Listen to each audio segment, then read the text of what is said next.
Hey everyone, Phreak here, doing something a bit different with this video. I've been kind of meaning for a while to do some light vlogging, and this is going to be the first one of those.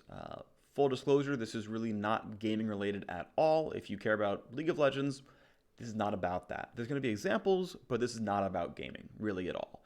This is a topic that I'm interested in, and it's something that I engage in a fair bit, and it's debate.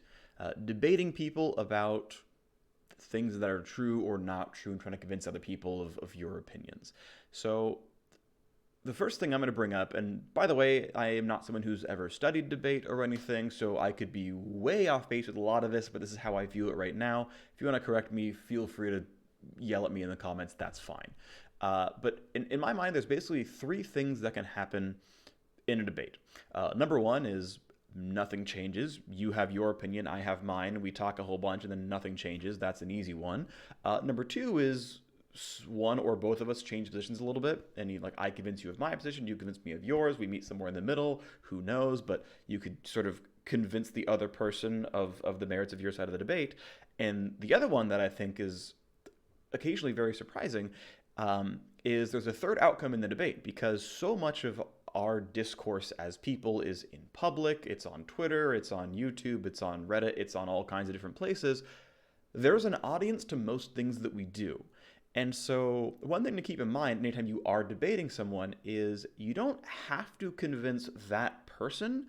You can convince the audience, because there's kind of always an audience, and the audience outnumbers the person you're debating like thousands to one. So even if your goal is just simply convince people of my position, you're best served actually addressing the audience more so than your direct debate opponent.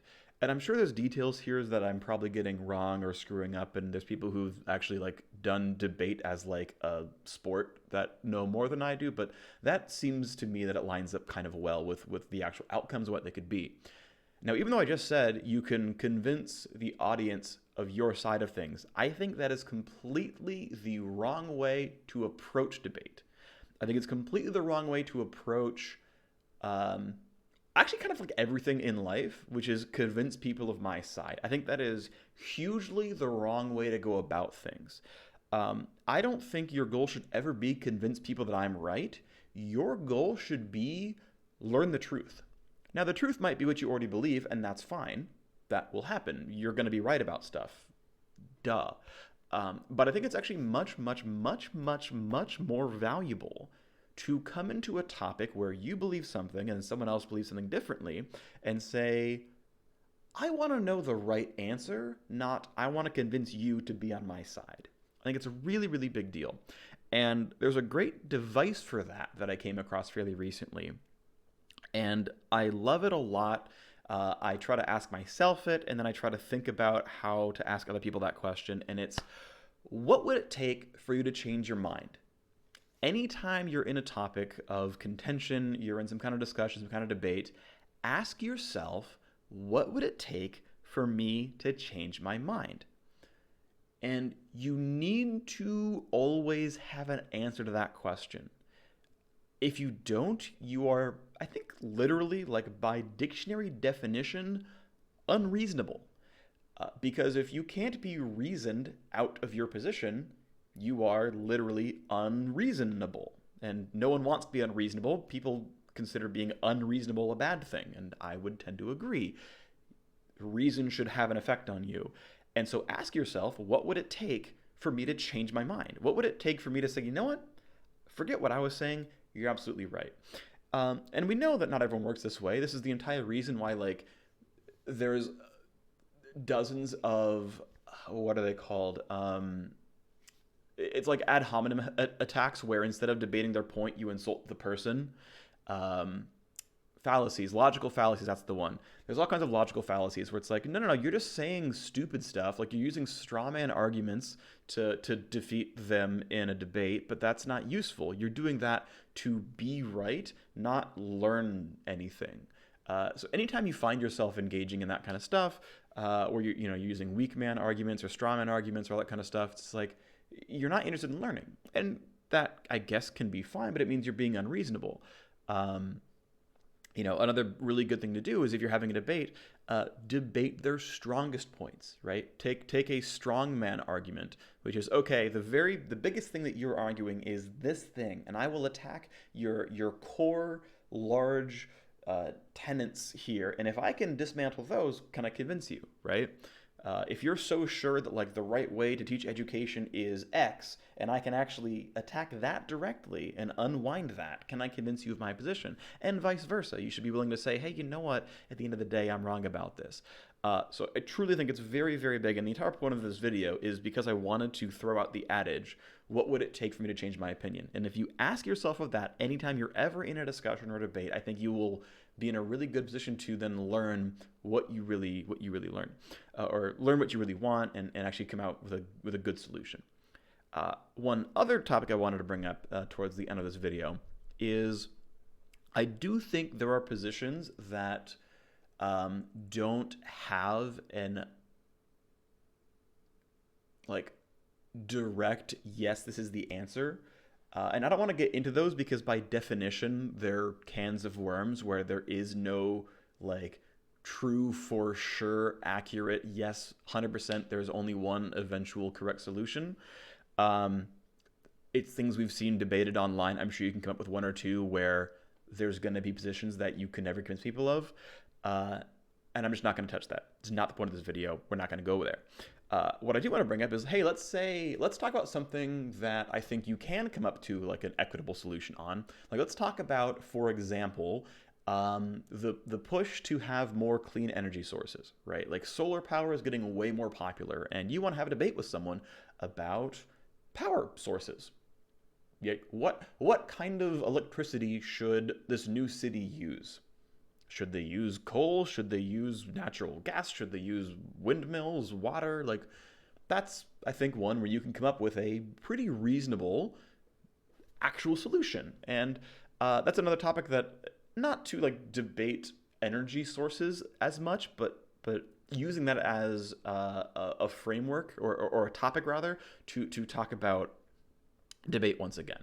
So the thing I want to bring up is I think your goal, once again, I think your goal in a debate or discussion should be to come up with the truth. And I want to rephrase that a little bit. If you have a goal, your goal should be an outcome, right? Like the goal of having more solar power and more clean energy is to have the Earth sustain itself for longer, right? That's the actual goal, right? It's not like, ooh, we think the sun is better than dead dinosaurs, or compressed carbon or whatever. The goal is we want resources to last long enough. So renewable energy, kind of by definition, the resources will renew themselves, and thus this should be fine, right? If we can harness renewable sources of energy and cleaner sources of energy, the Earth will be sustainable for longer, and humans can live on Earth for longer, and global warming won't happen as fast, and the oceans won't rise, and the pollution won't get more severe, and etc., right? Like your goal is an actual outcome, is a measurable outcome of the Earth lasts longer. And that's what you're working towards. And in my mind, you shouldn't care actually sort of on a detailed level what the energy source is. Like if it's natural gas or coal or whatever, like if like your goal is actually, yes, we need to make sure the Earth can sustain itself, and there's science comes out and being like, windmills cause mass deaths. Like somehow, because of whatever reason, something weird happens to air when it goes through the windmills, and actually the world's going to die in 10 years, you would stop using windmills. You might have believed in clean energy, but you're like, well, my goal is the outcome that the Earth does well, and even though it's a better energy source, holy crap, everyone's going to die, kill all the windmills. Right? Like that's the kind of thing where you're like, hey, if you convince me that it's worse for the Earth to use wind power, I will no longer believe in wind power. And if like that becomes true, you're like, holy crap, stop the windmills.